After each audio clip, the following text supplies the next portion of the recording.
Pegue um clipe de papel agora mesmo. Segure-o na palma da sua mão. Sinta como ele é leve. Essa pequena coisa pesa cerca de 1 grama. Agora, quebre o último terço dele. Esse pedacinho de arame curvado que você está segurando não pesa nem 1 grama inteiro. Ele é mais leve que uma borboleta, menos denso que uma nota de dinheiro dobrada.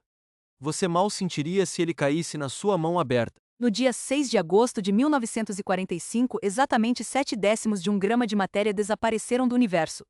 Simplesmente se dissolveram, e ali onde eles estavam, uma cidade morreu. Hiroshima.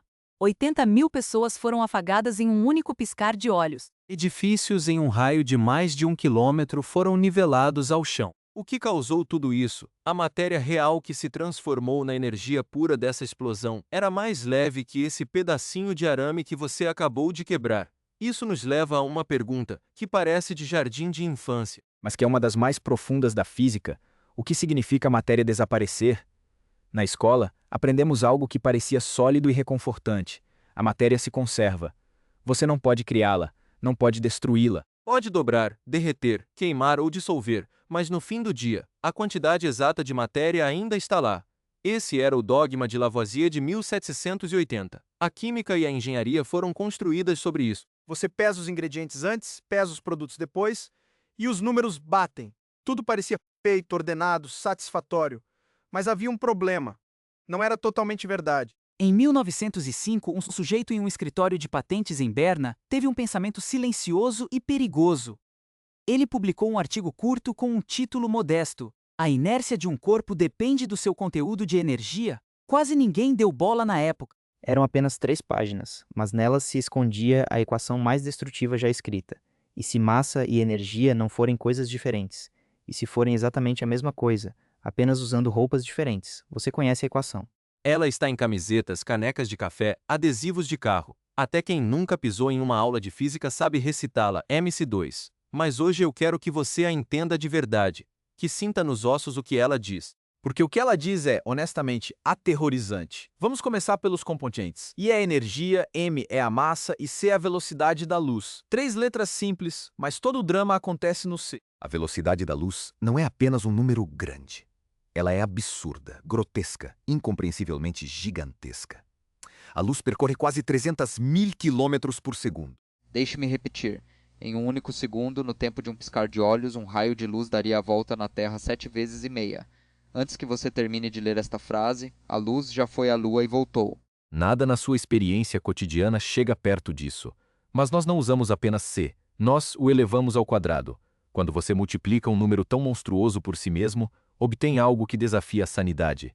Um 9 seguido de 16 zeros. É o número 90 quadrilhões. Não existe comparação no seu dia a dia para uma cifra com 16 zeros.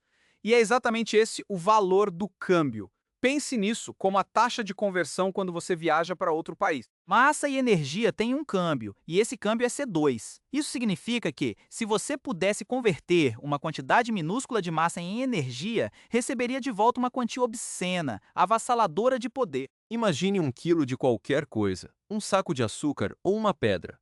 Se você convertesse essa massa totalmente, teria energia suficiente para sustentar um país inteiro por um ano.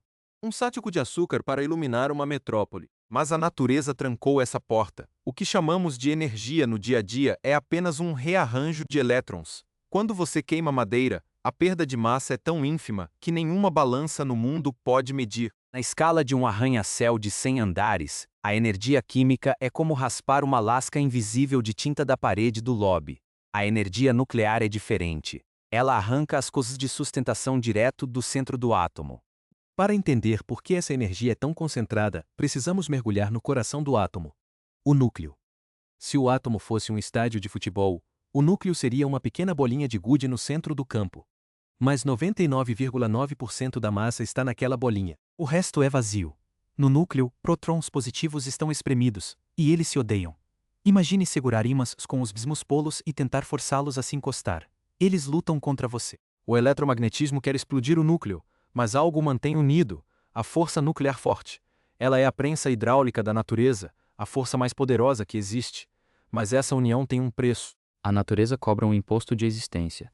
Quando prótons e nêutrons se juntam para formar um núcleo, eles ficam mais leves do que quando estavam separados. Se você pesar um núcleo de hélio e depois pesar seus componentes individualmente, a soma dos componentes é maior.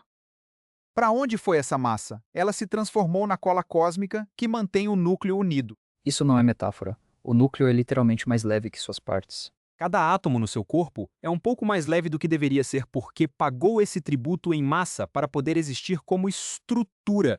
Agora, olhe para a curva mais importante da física, a curva de energia de ligação. Imagine uma montanha. Do lado esquerdo temos elementos leves como o hidrogênio. No topo, no pico absoluto da estabilidade, está o ferro. Do lado direito, dócil à encosta, estão os gigantes instáveis como o urânio.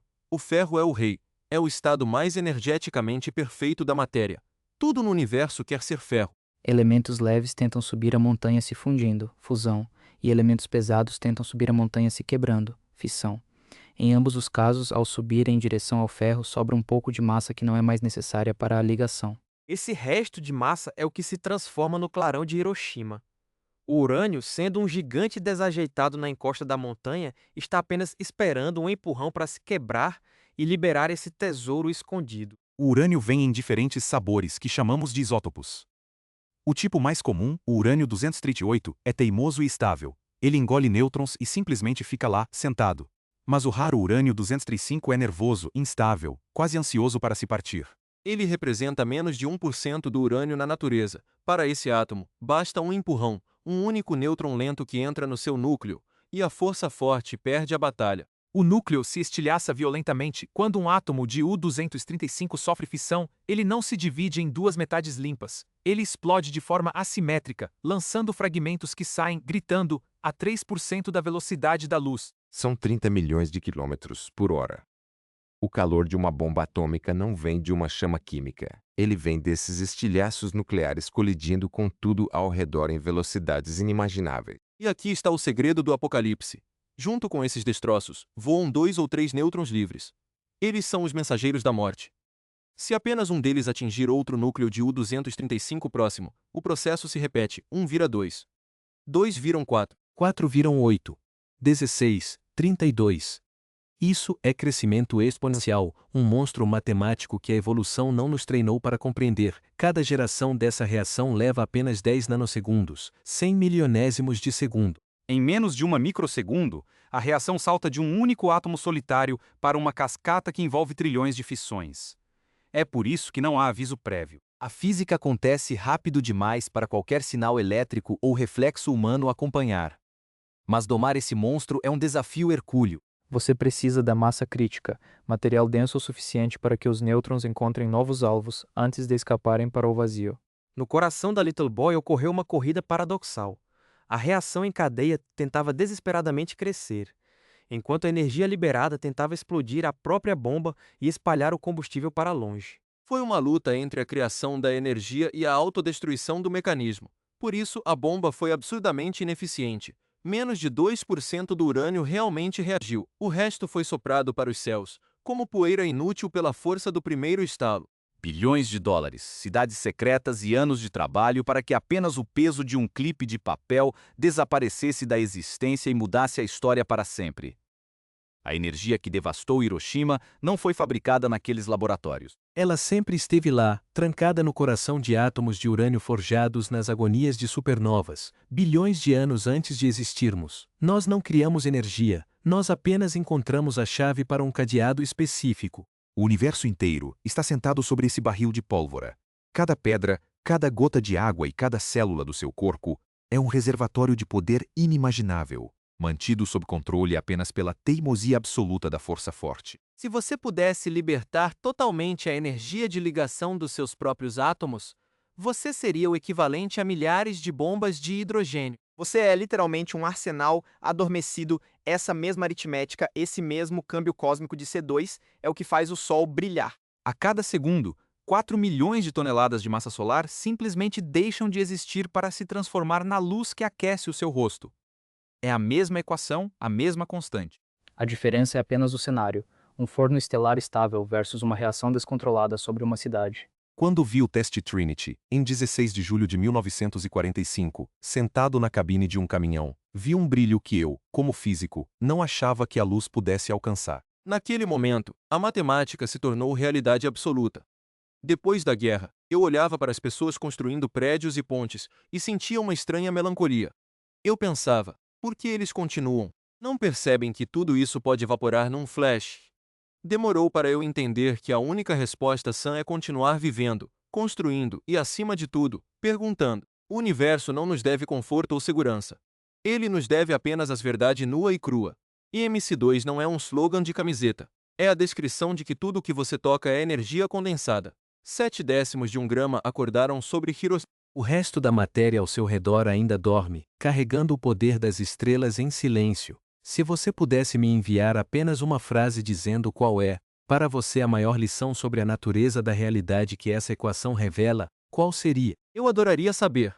Se este vídeo te ajudou a ver o mundo de uma forma diferente, inscreva-se no canal Caminho de Feynman e ative o sino.